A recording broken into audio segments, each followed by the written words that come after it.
Hello, this is Ashi from Crafting with Ashi and welcome to this video. This is the project we're making today. It's this little box you can see, and it holds some little bars of sweets, and it's just a normal pizza style box. So let me show you how I made it. I have a piece here of basic grey cardstock in my Simply Scored scoring tool, and this measures 10 inches by 5 3/4 inches, and on the 10-inch side we're going to do some scoring. And we're going to score at 1 inch. Whoops, haven't done that very straight. It's because I'm not sitting straight at my desk. We score at 1 inch, 4.5 inches, 5.5 inches, and at 9 inches. And then we're going to turn it 45 degrees, and we're going to score it again at 1 inch on either side. So I'm just going to do it like that. Okay, so that's all the scoring done. Put the scoreboard away. Okay, so before we do anything else, we're going to do a fold on our score lines. So let's start. And this is when a good bold folder is invaluable. So I've got those, and then do these ones.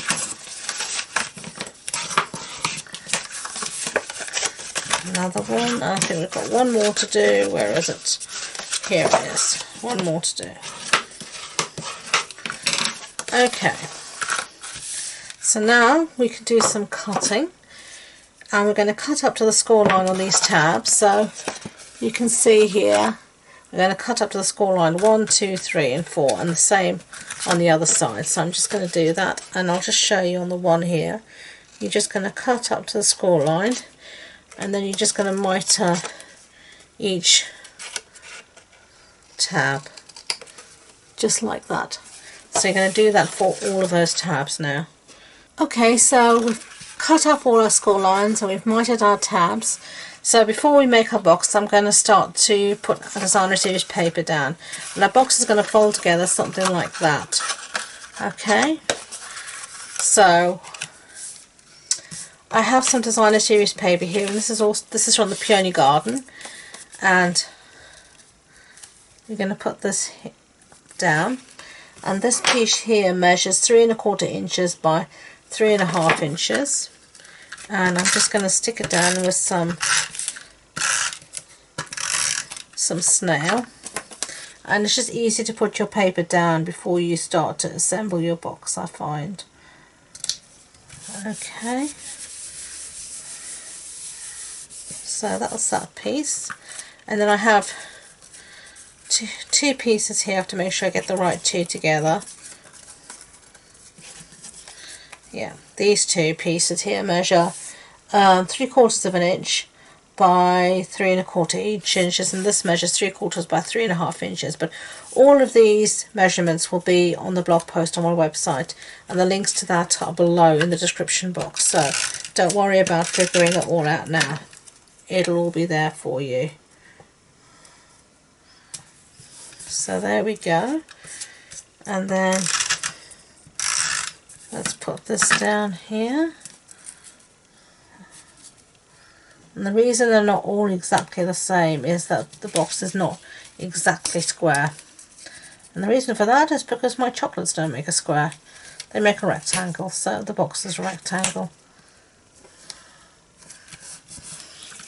Okay, last two, and these chocolates are just simple ones I found in Poundland. I went there earlier this week for the first time,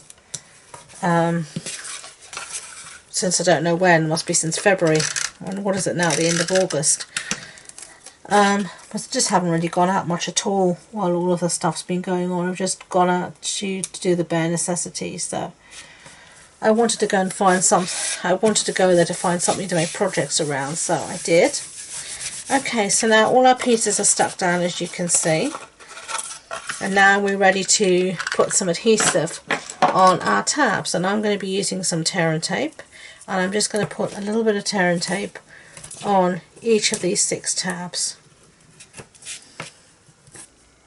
Okay, so we have tear and tape on all the tabs, and I'm just going to use my bone folder to give it a little burnish because it is pressure adhesive, and this will help it stick better and help to get the backs off more easily. And now I'm just going to start to remove the backings and assemble our box. So let's do one side at a time, one end at a time.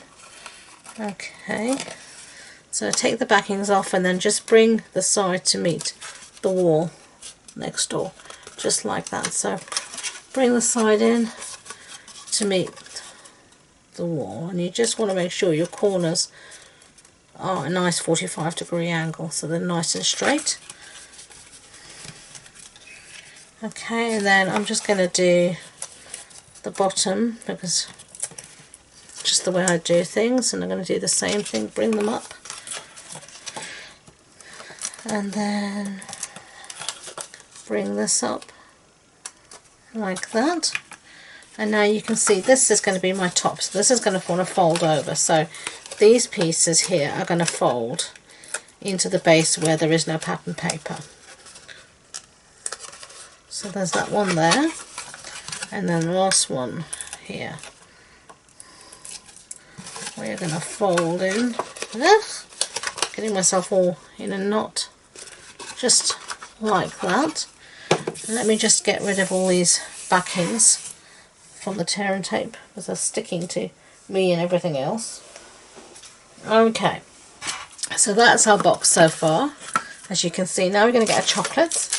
These are the ones I found in the pound shop, and I haven't eaten them, I promise you. The other three are sitting in the other box, so get rid of that. And these should fit in my little box very nicely, which they do, so that pleases me. And then you're just going to bring it over and fold it down, and that's there's your box. Okay, so now to add some prettiness, I'm going to use some of this ribbon here, and this is the glittered organdy thingamajiggy, glittered organdy ribbon in basic black. Okay, and we are going to tie a bow. Says me, you know my luck and bows, but I can but try. I think I've already made a mess. Where's the opening? This is the opening to my box here, so let's see.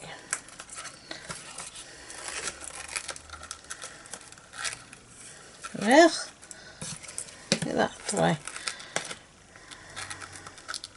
And I said to you many times before, I know there's all sorts of ways to tie bows. I've more than likely tried them all, but I just struggle. And quite a bit of it comes from that I do struggle with my left and my right at times. And we think that's because when I was a kid I should have actually been rather left-handed than right-handed, but I saw everybody else doing everything with their right hand, and the kind of kid I was that I never wanted to be different. I always just wanted to fit in, do anything to fit in. So I wouldn't have wanted to do something, be different in that respect. So, but the only thing I do with my right hand is write or cut. These are right-handed scissors, so I have to use them that way. But I wear my watch on my left hand. I wear my handbag as a left-handed person. I use a knife in my left hand. It's just weird, so I do have them a bit mixed up, and I think that's why I struggle with a bow. Anyway, enough of that story. Let's set that aside for now and get back to some good old-fashioned stamping. And the stamp set we're going to be using today is this one called Fancy Phrases, and we're going to use the sentiment that says Birthday Wishes. And I've got a piece here of Whisper White, and we're going to stamp it in basic grey because that's the colour of our box. And down, yep, lovely. Close up our ink pad, and then we're going to use the Timeless Label punch to punch everything out. We're just going to try and get it as centred as possible. That will do nicely. And then we're going to take another piece of this with the basic grey and punch that out as well. Okay, and get rid of these bits, and then we're going to cut the basic grey piece in half, and then we're going to use some Tombow on the back here. And what I'm going to do is take my piece here of basic grey and just mat it on the ends like this, so just makes it look as if there's a bit of a shadow, as if you have a bigger piece underneath, just like that. So, and then I'm going to take some dimensionals, which I've put away, so let me get them out. I always try to put a dimensional across the seam at the back there, just for extra stability. Okay, let's make sure I have this thing facing the right way. I do. Get rid of these backings. So there you go, that's the box I just made. That's the one I made before.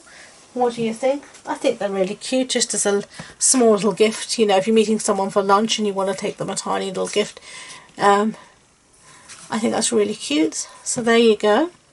Thank you for watching. I hope you enjoyed the video. If you did, I'd be grateful if you could give it a thumbs up so YouTube know, and don't forget to subscribe to future videos. If you want any more information about this project, sizes, links to the supply list, to my online shop, etc., it'll be all on the blog post, and the links to that and all my social media links are in the description box below. So thank you once again, and until next time, enjoy being creative. Bye!